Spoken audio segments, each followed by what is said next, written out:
Hey guys, so tonight for dinner I'm making cheeseburger mac and cheese. It's been a while. So I looked at my pantry, see what I had. I did go to Sam's Club and I found this ground beef. Meat is getting so expensive, it's crazy. This was the only ground beef they had that said no additives. You know, yeah. Anyway, I'm not making all of this, maybe 1.5, 2 of them. But I had onions, I had macaroni, I have cheddar cheese, so making macaroni, cheeseburger macaroni and cheese, which the boys absolutely love. So I have my skillet, gonna get it nice and hot. I got it on medium, and water boiling for the macaroni. So browning some meat, chopping some onions, little salt, it'll all come together nicely. So in the pot it goes. There you go. I was gonna buy the Wagyu beef, but I'm like, you know what, this is for macaroni and cheese. You know, when you have a good beef like that, you want to taste it. And when we had the German burgers with the Wagyu ground beef from Sam's Club, it was really good. Like, you could taste the difference. Like, the meat is definitely more tender. And although it says it's perfectly marbled, it didn't really spew, well, yeah, I guess it did spew out fat when I cooked it. Yeah, but then when we reheated it, a lot of the fat was gone. But it was still very tender. The boys really enjoyed it, so I almost bucked up for it since it's a good quality beef.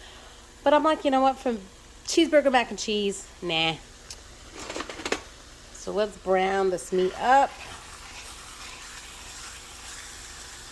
Chop up some onions to add to it. Nice hearty meal. It's been very cold all over the nation. So check this bit out, information out, which you probably already know. So my family's on like this group text and stuff, a group chat, and I have family in Florida. It's getting so cold in Florida that the iguanas are falling out of the trees because they're frozen. Could you believe that? Imagine iguanas just falling out of the trees, just laying on the floor. That's hysterical. I was like, what? Let me show you the picture.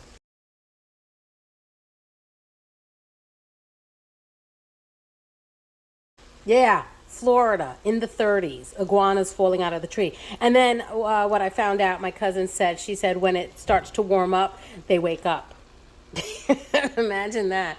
That's hysterical. All right, so let that brown. Let me chop this onion. I'm going to put this one in the freezer. And take out the cheese. So there's my onions. Throw that in there. Get them all in there. That was about, what, a third of this onion? Because they were pretty big. Kosher salt. Yes, I do need to get back to my pink Himalayan sea salt. But I need to use up this kosher salt. Okay. Ooh. All right. So that is browning. This is a pretty easy dish, you know. Just meat, onions, salt, your macaroni, and then you make a cheese sauce.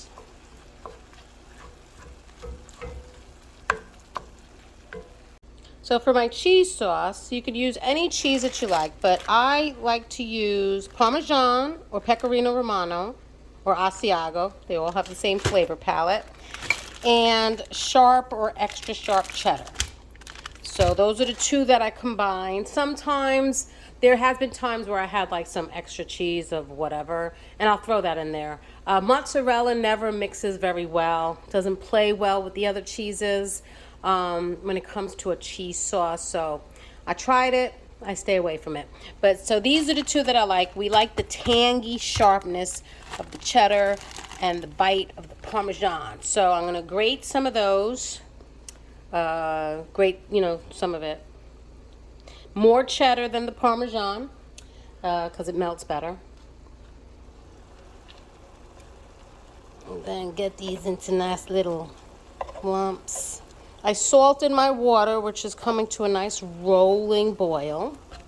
It's rolling. There you go. Okay. Now I'm going to get grating. So I have about 2 cups cheddar to 1 cup Parmesan. The meat's done, so I turned it off. I don't know if I'll use all of it. Macaroni is boiling. I remember Trader Joe macaroni being a little bit bigger. They used to have that large macaroni. I don't know if I just bought the wrong one or they changed it. That's almost done to drain. And then for the roux, the bechamel, you need butter, flour, and milk. Okay, some noodles got stuck. That's fine. So what you need is butter, equal parts butter and flour. So that's about, that's about maybe 2.5 to 3 tablespoons. So about 2.5 to 3 tablespoons. And you want to melt it down, make like a paste.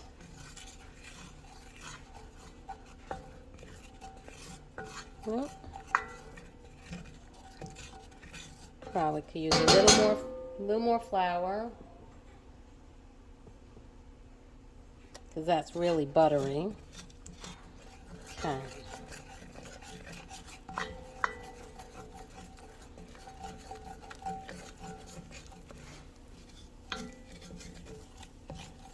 There you go. So kind of like a paste.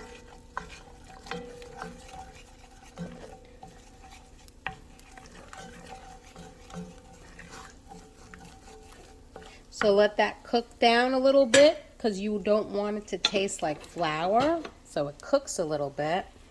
And then,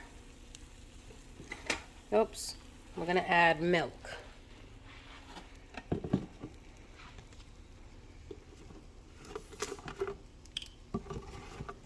Okay.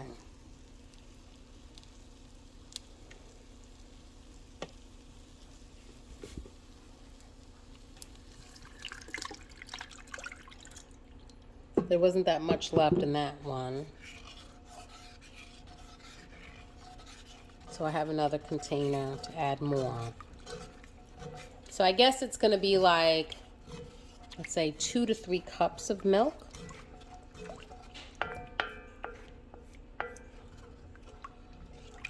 And then this is going to thicken up.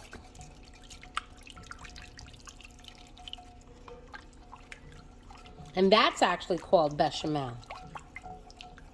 Let me add some more milk. Okay.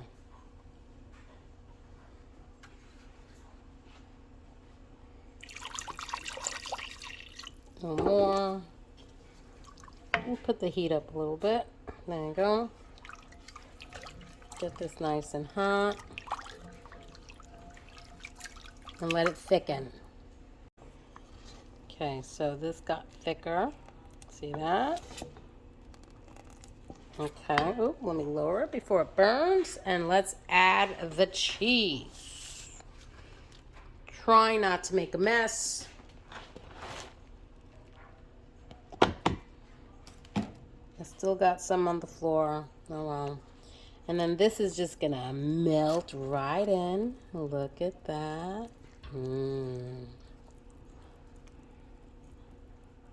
So you can add whatever cheese you like. But this is cheese sauce. And if it gets too thick, you just thin it out with some more milk. Look at that. Ooh, that'll go good on broccoli and asparagus and cauliflower. What else? Mexican food, cole queso. There you go. All right, now I'm going to add the macaroni back in.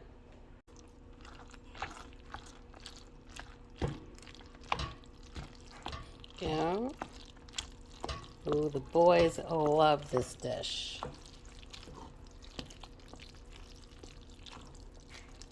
They love cheese sauces, so they love Alfredo. And they love mac and cheese. Ooh, that looks good and heavy. And then, with a slotted spoon, I could have drained it, but I needed the colander for the pasta. There's not that much fat. There was a little bit. It was, what was it, a 93.7 that I bought?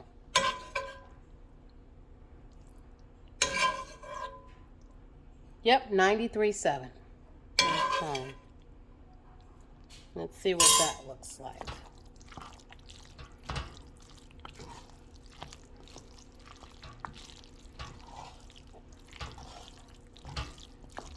Ooh. Cheeseburger Mac and Cheese. Let's do one more spoonful. There. And then that, I have some like sausages frozen, some sausage meat that I cooked up. And I can mix those two together if I'm making spaghetti or something. Some Italian dish. And there it is. Cheeseburger Mac and Cheese. I think I have peas. I'm going to micro steam some peas to go with this. And yeah, and then dinner's ready. Hot peas and butter. I had a couple of extra peas in the refrigerator, so I mixed the two. And the boys are so excited for this dinner. And there it is, plated up. Look at that. Cheeseburger mac and cheese and hot peas and butter. Hey guys, so dinner tonight is going to be chicken enchiladas with the salsa verde. So green chicken enchiladas. I have a kind of like a 3-pound, a little more than 3 pounds chicken here I got from Sam's Club. These are nice. And so I'm going to cook it in the Instapot so all the meat can come off, and then that's the chicken I'm going to use for the enchiladas tonight. So I'm starting this early. So the chicken's still frozen, but in the Instapot it goes. And I like to add a cup of water. So here's a cup of water. And then you're going to have it on sealing. So sealing, this side is venting. You can see that, venting, sealing. Put the lid on. So that chicken's still frozen, so we need an hour. Perfect. And that's it. It's going to go.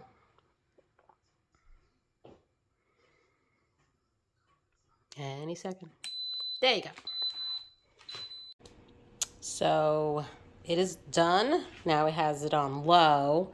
The pressure is still up. But I'm not going to vent it because this is going to be for later. And the more the pressure's in there, the more the chicken just falls right off the bone. So I'm just going to leave it, let it vent naturally. Otherwise, you can push that to venting mode and all the steam will come out. But sometimes you get water everywhere. And then that chicken smell too. So I'm just going to leave it, let it vent naturally. And then the more it stays in there anyway, the chicken is just going to fall right off the bone. So then I'll put together the enchiladas a little later. Okay, so hours later, pressure's down, chicken is cooked. So I'm going to try to remove that because it's just going to fall apart at this point. And I'm going to take all the meat out and I'm going to start on the enchiladas. So there's all the chicken from this, all the meat from the chicken. Got a skillet getting hot. I diced up some onions, some garlic, and I have some corn because corn goes with Mexican food. So, oops, let's put some avocado oil first. A little more. There you go. Okay. And throw it in. Okay. Clean up that mess. My garlic. All right. I'll scrape the rest off. Yeah. Okay.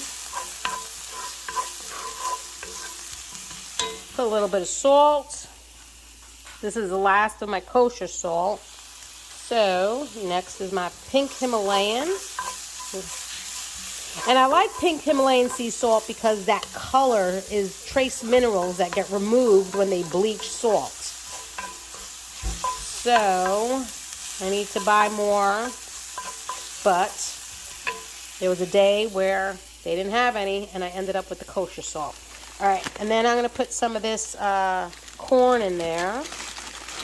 Oops. Go.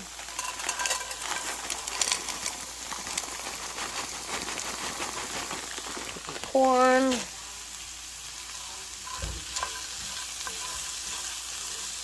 Try to get vegetables in the boys as much as possible, right? But corn goes with Mexican. So that'll get nice and wrapped with the chicken. In the corn tortillas with the salsa verde. So let that heat up and then I'll add the chicken. Okay. Onions got nice and translucent. Let's add this chicken in. Oh. Let me get tongs. Otherwise, if I were to just pour it in, I'll make a mess. There we go. Put the chicken back in. That chicken, literally, when I pulled it out of the Instapot, fell apart. A leg and a thigh fell right off. So there's the meat. And I have 2 pans, 2 Pyrexes that I'm going to fill up. So there's leftovers. I always like leftovers because that makes a meal night when you have extra.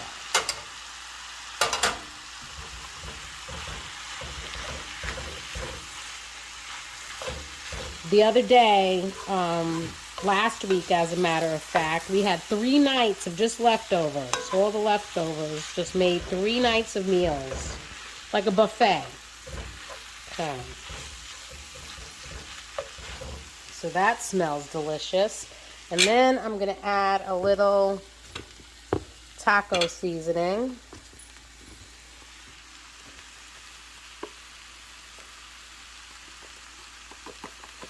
So it has some Mexican flavor to it.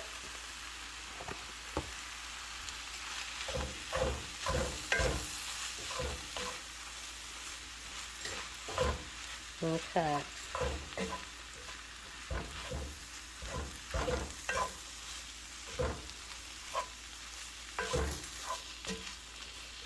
Ooh. Fine corn. All right.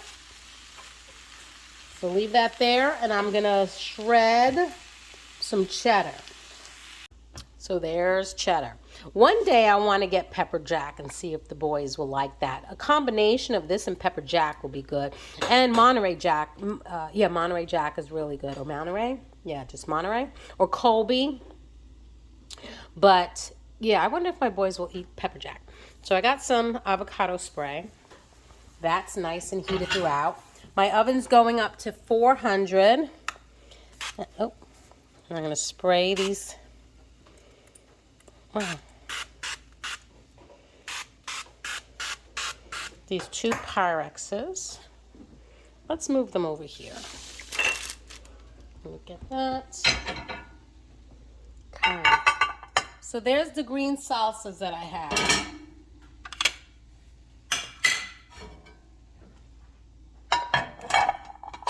Okay. I have this one from Trader Joe's. And then this one I bought from, I was in Publix. La Tortilla Factory, non-GMO. Because I didn't think that would be enough. And then, so I have 2 different kind. And then this big bag of corn tortillas I got from Sam's Club. Should have opened it before I started filming. Ugh.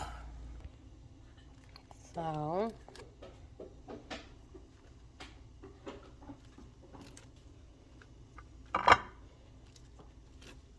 Put a nice layer. All right, so what is it, 4?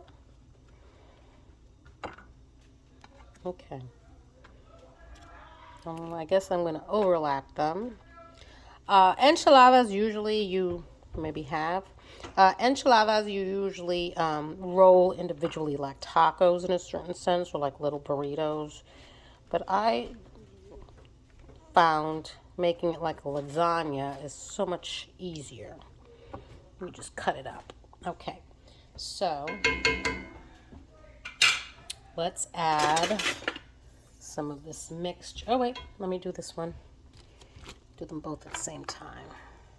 There we go.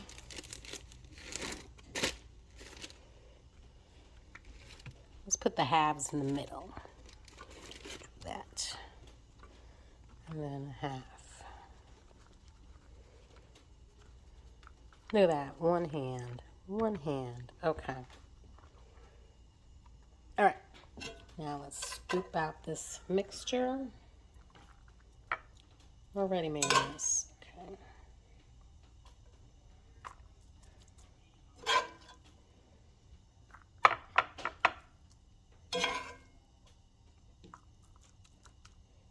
One. Okay. Not for nothing, this mixture smells and tastes good enough to just eat like that with something else on the side.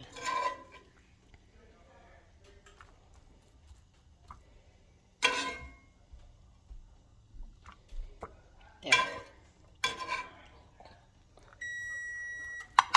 Okay, so that's one layer.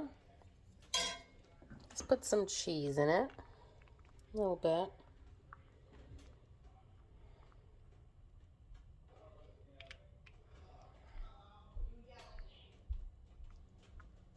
There. And of course, if you don't want to grate your own cheese, just use slices. Let's put another layer.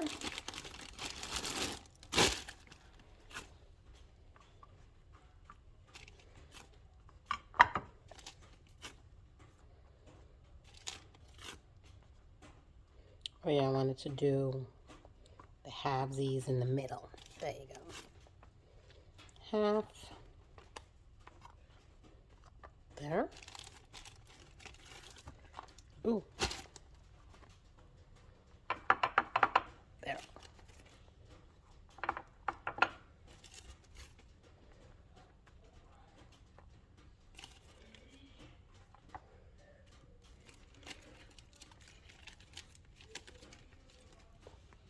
Green enchilasagna. So Sam's Club sells, so does Costco. They sell enchilasagna, like a baked enchilada already. Made, you know, with their rotisserie chicken that doesn't get sold. But Sam's Club makes one with hatch chilies and like a white cream sauce, which the boys said tastes like Alfredo. So there's so many different things that you can do with this. The boys complain about peppers sometimes. I would have thrown peppers in here, because that's always good too. Peppers, almost like a fajita tasting thing. All right. The second layer doesn't have as much meat, but that's fine. Okay. Spread that out a little bit. Yeah, not as much as the first layer, but that's still good. Okay, a little bit of cheese.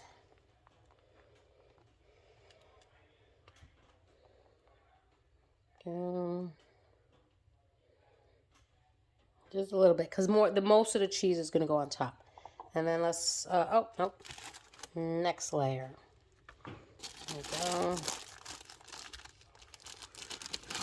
And then, of course, you serve this up with guacamole or just avocado, sour cream, salsa, lettuce, tomatoes. Get more vegetables in them. You know what I'm saying? or serve it with a salad on the side, which I think is what I'm going to do. I'm going to make a salad for myself on the side. They'll just probably pile things up on top. You can serve it with white rice, but I think with all the corn tortillas, I don't think you really need more carbs.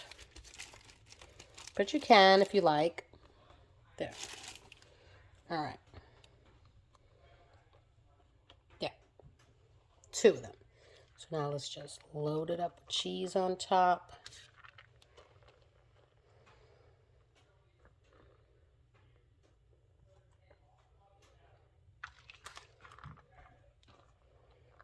It's gonna be cheesy. Go.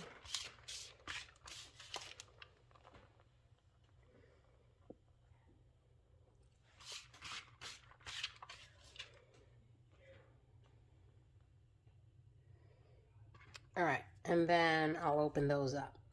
Okay, so these are open. And just pour.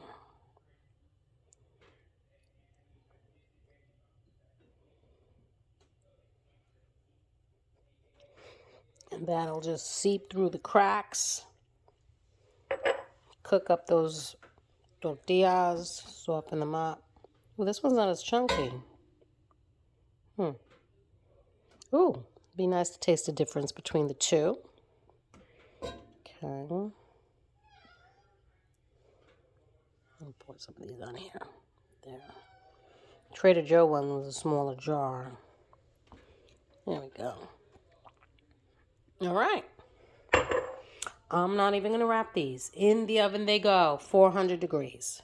So this is the leftover lettuce, tomatoes, onions, and cucumbers from the chicken souvlaki the other night. So then I'm just going to cut up that avocado and add the avocado in there. Oh my God.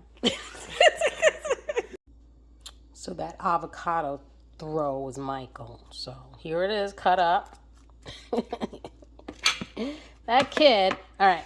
So I got avocado in there, and then I'm going to use the cilantro dressing from Trader Joe's. Love it for Hispanic dinners.